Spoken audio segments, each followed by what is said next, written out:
அடுத்த பேரிடி நமக்கு காத்துட்ருக்கு. ஆமாங்க. மோந்தா அப்படின்ற இந்த ஒரு புயல் தற்போது வங்கக்கடலில் உருவாயிட்டிருக்கு. இந்த புயல் நம்மை நோக்கி வரப்போகுது. அதாவது நம்முடைய தமிழ்நாட்டை நோக்கி வரப்போகுது. குறிப்பிட்டு சொல்லணும் அப்படின்னா சென்னையை நோக்கி வரப்போகுது அப்படின்ற இந்த ஒரு தகவல் கிடைச்சிருக்கு.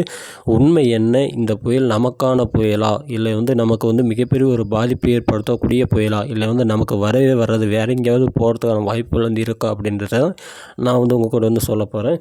நான் நிறைய மாடல்களை பார்த்தேன். கிட்டத்தட்ட ஒரு 2-3 நாளாகவே நானும் நிறைய ரிப்போர்ட்லாம் படித்தேன். நிறைய மாடல்ஸ்லாம் பார்த்தேன். ஸோ நம்ம பார்த்த வரைக்கும் நம்மளுக்கு கிடைச்சிருக்கக்கூடிய ஒரு தகவலின் அடிப்படையில் இந்த புயல் எனக்கு தெரிஞ்சு பார்த்தீங்கன்னா ஒரு 60% நமக்கு வருவதற்கான வாய்ப்புகள் இருக்குது அப்படின்ற மாதிரி தான் எனக்கு தோணுது. என்ன அப்படின்னா, தற்போது அரபிக்கடலில் ஒரு புயல் இருக்குது. அதே மாதிரி பார்த்தீங்கன்னா வங்கக்கடலில் பார்த்தீங்கன்னா ஒரு புயல் இருக்குது. ரெண்டுமே புயல் கிடையாது.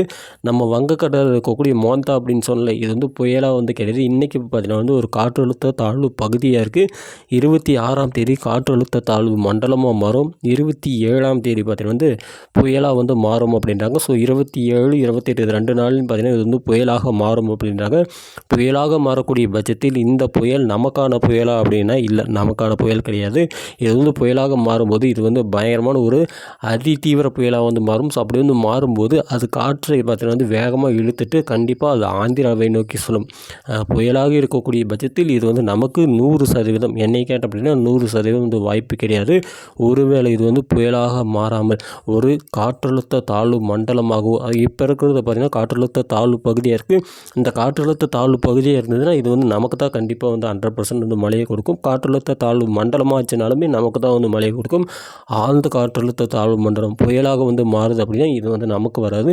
எந்த அளவுக்கு ஒரு புயல் அதிகப்படியான ஒரு வேகத்தை கொண்டிருக்குதோ, ஸோ அந்தளவுக்கு பார்த்திங்கன்னா அதோடைய வேகம் முன்னோக்கி தான் போகும். ஸோ இந்த புயல் அப்படின்னு பார்க்கும்போது நமக்கு இது புயலாக மாறிச்சுன்னா நமக்கு வர்றதுக்கு 100% இல்லை, 200% வாய்ப்பு இல்லை. அப்படி வந்தது அப்படின்னாலுமே சென்னை, நெல்லூர் அப்படின்னு சொல்லிட்டு ஆந்திர பகுதியில் தொடும். ஸோ அப்படி தொடும்போது சென்னையில் பார்த்திங்கன்னா நமக்கு நல்ல மழை இருக்கிறதுக்கான வாய்ப்புகள் இருக்குது. சென்னையில் பெரும்பாலான பகுதியில் கனமழையை கூட நம்ம எதிர்பார்க்கலாம். இல்லை இது ஒரு நார்மல் ஒரு ஆழ்ந்த காற்றழுத்த தாழ்வு மண்டலம் அப்படின்னா, நார்மல் ஒரு காற்றழுத்த தாழ்வு மண்டலமாக இருக்குது அப்படின்னா கண்டிப்பாக பார்த்திங்கன்னா இது தமிழ்நாட்டு ஊடாக தான் பயணிக்கும். இப்போ ஒரு காற்றழுத்த தாழ்வு பகுதியில் கிட்டத்தட்ட இந்த தீபாவளி டைமில் நம்ம ஒரு 3 நாள் மழையை பார்த்தோம். ஸோ அந்த பார்த்திங்கன்னா நார்மல் காற்றழுத்த தாழ்வு பகுதி. ஸோ அந்த காற்றழுத்த தாழ்வு பகுதி தமிழ்நாட்டு வழியாக பயணித்து போய் மிகப்பெரிய அளவான ஒரு மழையை பார்த்திங்கன்னா தமிழ்நாடு முழுக்க கொடுத்தது. ஸோ இது காற்றழுத்த தாழ்வு பகுதி கிடையாது, ஆழ்ந்த காற்றழுத்த தாழ்வு மண்டலமாக மாறப்போகுது அப்படின்றப்போ ஸோ கண்டிப்பாக இதோடைய வேகம் அப்படின்னு பார்க்கும்போது ஆக்ரோஷமாக எழும். ஸோ அப்படி எழக்கூடிய பட்சத்தில் இது கண்டிப்பாக ஆந்திராவுக்கு தான் போகிறோம். அப்படி இது புயலாக மாறுது அப்படின்னா இதற்கு என்ன பேர் வைக்கிறாங்க அப்படின்னா மோந்தா அப்படின்ற ஒரு பேர் தான் வச்சுருக்காங்க. என்னை கேட்டால் அப்படின்னா கண்டிப்பாக இது புயலாக மாறுவதற்கான வாய்ப்புகள் இருக்குது. மேபி பை சான்சஸ் பார்த்திங்கன்னா நம்மை நெருங்கி வரலாம், அதாவது தமிழ்நாட்டை நெருங்கி வரலாம். நெருங்கி ஓரளவுக்கு பார்த்திங்கன்னா தமிழகம் முழுக்கவே ஒரு 3 நாளைக்கு பார்த்திங்கன்னா ஒரு ஃபுல்லாக க்ளவுட்ஸை கொடுக்கலாம். ஃபுல் அண்ட் ஃபுல் கரு மேகங்கள் கொடுத்து பயமுறுத்தக்கூடிய வானிலை இருப்பதற்கான வாய்ப்புகள் அதிகமாக இருக்குது. இந்த புயல் நமக்கு வரல அப்படின்னாலுமே நம்மளுக்கு அந்த மேகமூட்டம், அந்த வெதர் அப்படின்றத பற்றி ரொம்ப டெரராக வச்சிட்ருக்கோம். அப்படி வெளியில் போகுது இல்லை நமக்கு வந்துச்சுன்னா பெரிய மழை இருக்கும். நமக்கு வரல அப்படின்னா கண்டிப்பாக மிகப்பெரிய ஒரு மேகமூட்டத்தை கொடுக்கும். பெரிய அளவான மழை இருக்காது, சாரல் அப்படின்னு சொல்லிட்டு இந்த மாதிரி தான் இருக்கும். அதுவும் பார்த்திங்கன்னா மேலே போகுது அப்படின்றப்ப, அதாவது சென்னை ஆந்திராவை நோக்கி போகுது அப்படின்னா வட தமிழகத்தில் தான் பெரும்பாலான மேகக்கூட்டங்களில் இந்த மழை சாரல் அப்படின்றது எல்லாம் இருக்கும். தென் மாவட்டங்களில் பெருசாக இருக்கிறதுக்கான வாய்ப்புகள் ரொம்ப ரொம்ப குறைவாக தான் இருக்குது.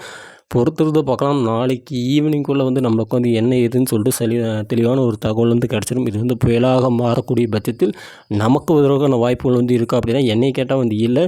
ஒருவேளை அப்படி வந்துச்சு அப்படின்னா அது மிகப்பெரிய ஒரு எதிர்பாராத ஒரு பேரழிவை ஏற்படுத்தும். பேரழிவுன்னு சொல்கிறத விட மிகப்பெரிய ஒரு பிரச்சனையை ஏற்படுத்தும். ஏன் அப்படின்னா இப்போ இந்த மழையே பார்த்திங்கன்னா மிகப்பெரிய அளவிலான வெள்ளப்பெருக்களை பெரும்பாலான மாவட்டங்களில் ஏற்படுத்திருக்கு.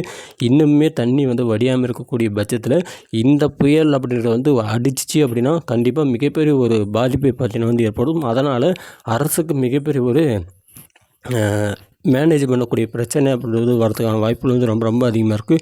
பொறுத்திருந்து பார்ப்போம். ஸோ என்ன நடக்க போகுது, புயல் வந்து நமக்கு வருமா வராதா, காற்றழுத்த தாழ்வு பகுதி காற்றழுத்த தாழ்வு மண்டலமாக மாறுமா, ஆழ்ந்த காற்றழுத்த தாழ்வு மண்டலமாக மாறுமா, புயலாக மாறி அங்கே போகுமா, இல்லை எங்கே தான் போகும், எந்த பக்கம் போகும், என்ன ஆகும், எங்கெங்கெல்லாம் மழை வரும், எங்கெங்கெல்லாம் மழை வராது அப்படின்னு சொல்லிட்டு வரக்கூடிய மணி நேரங்களில் நான் உங்களுக்கு வந்து அப்டேட் பண்ணுறேன். கண்டிப்பாக வந்து ஃபாலோ பண்ணி வச்சுக்கங்க. வெதர் அப்டேட் வந்து கண்டிப்பாக இந்த வடகிழக்கு பருவமழை முடிகிற வரைக்குமே நான் வந்து கொடுக்கலான்னு இருக்கேன்.